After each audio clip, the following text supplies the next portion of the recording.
insane. Calm, cool under pressure, utilizing utility when when it's meant to be, rather than just spam firing it and spam throwing it. They will push on things. They will put smokes down. They will use those smokes to work with. If they're going to flash a team, they'll make sure they're pushing into them. If they're getting knocks and off of nades, molotovs, whatever, they will push and back that up. Great usage on the utility and just general awareness of communicating together, being able to wrap around on Earth at the end. Like, it's such a treat to watch. And I needed a bit of a wake-up call as well. I felt slacking a bit there. We've got the coffee now. We're ready to rock and roll. That's it. Well, I've doubled down on it, so we've gone for another one. So it's going to go from 0 to 100 real quick, real soon. Well, look, we'll put a quid on it and see how you get on. For now, we do have most of the teams working their way in. Zenith, of course, will be one of the earlier ones to move because they had the better approach to the circle, as you can see. Shoot to kill a little further off. Virtus.pro and Liquid, not too far away either. Na'Vi, of course, are the, the beasts of the Northern Territory that don't really get tested up here. This is a very untraditional circle in that. You go further and deeper down the line, you're then asking for trouble. Daytrade, again, if you commit to that western embankment, you are asking for trouble because you're just completely up against it and you've boxed yourself in. Teams shouldn't be going up as far as that something goes their way. This next circle will be the telltale sign, and it goes to the east. La Cobra area right now is looking like prime position. Because, as I said, there aren't many ways into the city. There's traditionally, one road, really, at least from the south coming into this. So, as Ence are the gatekeepers of the entryway, and joined by Afreeca Freecs, you're not going to have any clean avenue of approach, as FuzzFace has found out. Considering this is arguably one of their better circles to play from, yeah, it's north, but it's still, very far western circle in general. FaZe should be coming out better than this. That was a risky maneuver, and, well, FuzzFace will lose his life for it. They've committed to possibly the best place on the map, unless they've gone for the ditch. Now, if they've gone for the ditch that is on that hillside, my concern is that LG Divine is directly above them. If LG Divine have a ton of Ence. They're going full send. Okay, Hansia and the boys there. A CAD finds Star-Lord. That's an instant flush. Okay, that's the first challenge. Do they make it past the second, which could potentially Ence, Gen.G, or FaZe? There's a flush. Aqua 5's gone. Ada and Desha is all that's left. Again, that was an awkward send. I don't like those blind sends. But Gen.G, I like the way they're hedging their bets. If it stays north, okay, they have 2 players there. If it moves south, they can move in down towards PO and Loki, who contain a really good amount of position, at least for Gen.G. And they're aware that, well, no one's quickly rotating this way. We need to be aware that teams can come through, like your Liquid, your Multicircle Gaming, your Daytrade, your Tianba, can make their way on that northern swing. But for now, they still maintain a good amount of information, as it looks like they are. They will be heading through this way, probably to that train yard almost area, or the shipment area in the north side of this town.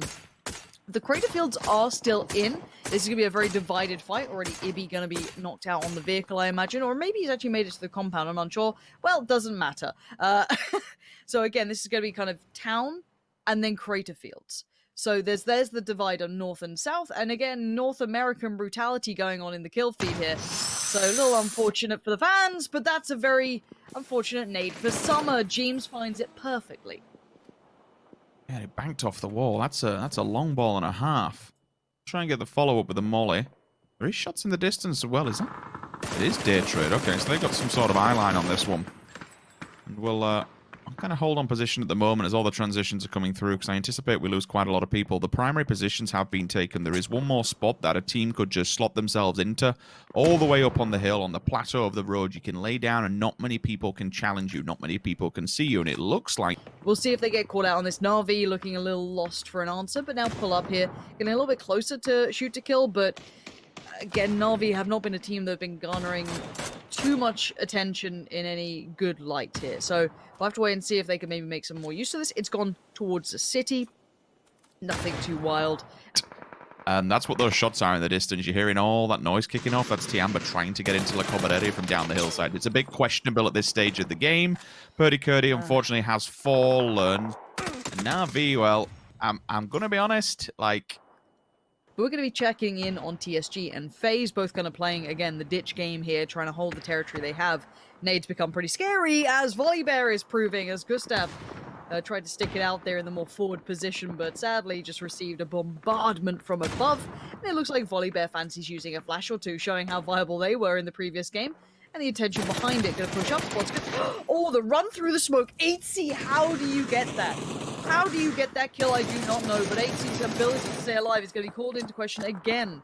They have the high ground. They are shooting down into this ball here. 8C should not be alive, but somehow he's holding on at this point, and no third party coming in. This is wild to me. Yeah, it's the downfall, unfortunately, of camping these ditches and these dips. Just straight towards you. Ence are watching the second you try and make a move. They have very good line of sight here. You can see a bit of a spray through the smoke. Just caught a glimpse of one, yeah. Move out of the smoke and you're gonna die. Hiruzen, very well played, very, very precise there. Well, everyone else can have vision on you. They do have to fight off against multi-circle gaming. There is still 3 standing. A bit more of an open area, so you can avoid those nades a bit more than being completely boxed in. However, they will be throwing their own utility completely blind. However, it might side of this hill and now can just basically get involved in everything. Mexi still continues the battle for Team Liquid, picking off different teams left, right, and center as they do work their way forward. Zenith, been a bit quiet, same for T1. Gen.G. 50% each side. And, yeah, once again, Gen.G is just, like, every time they're consistently in the circle, they're just... They're very good. They spread their players so so much, and how they survive still is beyond me. Like, you'd anticipate 2 versus 4s, 1 versus 4s dying, but they don't. They always survive. No. And it's very easy for the, you know, hold on, we'll come back to that. Jeems on the push and Daytrader on the other side. The flash, the barrel should give it away. Yeah, quick little spray down. Flashes are so integral, and I'm glad we're seeing intention behind the utility. Inch here, I think it might just be a CAD at this point, if I'm not mistaken. And I don't know what a CAD's going to be able to do here, because he's kind of in no man's land. I think Hickory was the one who got found, so yeah, just going to be that scenario left. Oath still in the south, trying to lean in towards LG Divine, multi-circle gaming, a little bit towards Triumphant. They've got plenty of targets in their way, so I'm sure Virtus.pro kind of happy to be out from under the gun. They've got 4 kills. Currently jumping Gen.G for now, but bear in mind Gen.G is going to come online in a second or two. These nades are good, but they're just bounding a little too far. And if what... Ooh! That one was fine. That one was fine. No worries. Very nice. It's a bad start towards this progression. Squeaky at distance will confirm it. Quick lean around the corner. Jeems know he has the hand, but don't get too overzealous. Yep. Do not get baited into fighting that one. You could see 3 of them. what was coming, and he was quite aware of it. Fair play, pulled back, and I'm totally fine with it. But a banger of a nade. Clib will not be fine with that. The same scenario is happening in again. Liquid just finding themselves at the mercy of Gen.G. Jimbo, you're a nade god. Can you do anything off the back of the wall? Maybe you can work it. Inox is lurking. He flashed too. He's look. Oh, if he gets this through the gap. Oh, it hit the wall. Did a bit of damage to himself. But still, with how little HP Jeems has, and with 4 people, he might just say, you know what? You're not having this point, boys. We're going to dip out to the blue. Loki denies. He will fall. Lou onto pack caps now. VP finally. They've swept up. They've gone towards the south. They end up in a position that Oath did not anticipate whatsoever happening. Oath have had a horrible timing to this. They had VP condensing from their southern side as they just about launched their attack down towards TSG, and they've just been kind of shredded here. I think it might just be Balefrost standing. They have 2 knocks right now, and they still have a player in the ditches with them. That's unreal stuff. Balefrost now going to try and get the spray in. Great work. Can he stabilize? Oh no, Packcaps just got stolen away. Rustamar's taken that. Here's the res. Snakers will come back up, but the timing was so unfortunate. Ence have been quietly doing well in the background here, just staying alive, keeping their heads down. Now Gen.G will have to adjust in a little here. Now luckily for Gen.G, hold on. Up on top of that wall was a little risky, especially when you have those smokes down on the lower ground to allow you to cross through. And finally, Gen.G getting a little bit of punishment here. These boys were getting away with murder in the city. But people, they have vision. Ence were all too aware after that battle with Liquid. It's garnered all the attention of those who are left in the city and said, well, if you made all that noise, we will be looking your way when you come over here. So Gen.G may be garnering a little too much attention, and Batulin's in the back. Ooh! Oh my god, Virtus.pro. This is a 9-kill game. And Gen.G have 2 players standing, and they've got a lot of problems in front of them. If they can get through this, it would be nothing short of a miracle. But let's look at what we've got left. Ence with all 4, Virtus.pro all 4, Gen.G down to 2, and Zenith with one, but that one player for Zenith is being a real nuisance. You can see Shinboy trying to do some work, but Hiruzen from the hillside finds the line of sight, and Loki's still looking, but well, that's being cleared. You can't clear this angle. He looks like he's just expecting death, and Nonix has gone down. That's to the blue, and it looks like we might have a 4v4 ending pretty soon. BP stabilized in a manner that sets them up for this end game. They've left 2 on the plateau to keep an eye line on what goes down because they know that Ence eventually have to move from the safety net of the wall. Oh, they've sent 2 up front. That is a banger of a shot to remove Digger. Digger is taking from that position is incredible. Yeah, how have they done that? This is sick that a work. mistake from Batulin's overstepping the boundary? Well. No, but I think Batulin's just wanted to get a nade in simply, got absolutely battered by Diggory, and he had the pre-nade in his hand, ready to lob it across the wall. No matter which way you look at this, Ence finally appear.